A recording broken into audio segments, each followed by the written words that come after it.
One of the best investments I've made in the game of petonk has actually been one of the least expensive things ever for me. So you can buy expensive boule, you can buy maybe boule that are slightly better, maybe you can invest in really nice clothing, but the humble magnet has been one of the best investments that I've made. And there's a number of reasons for this. In the game, I was finding that my lower back was beginning to hurt an awful lot, especially as I went through the actual tournament. In the beginning, it was fine. A little bit later on at lunch, it was a little bit tight. And then later on, as I was maybe getting to semi-final or final, I was really under a lot of pressure and it really wasn't pleasant.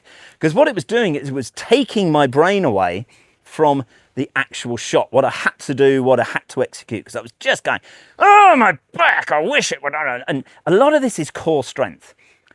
Building up the core strength, building up the muscles, doing particular yoga poses. And I had maybe neglected all of that. So, having seen lots of old boys with magnets, when I originally came to France, I suddenly noticed, my God, there's a lot of youngsters using magnets.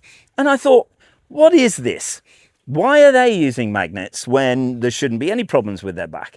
And then it suddenly hit me, it's quite obvious, they're saving themselves for later on. They're trying to reduce as much, the ball are down here, as much energy as possible. It's literally just bending over, picking up the ball.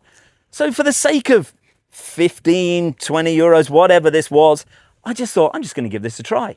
The difference has been remarkable. It's just night and day for me in terms of lower back.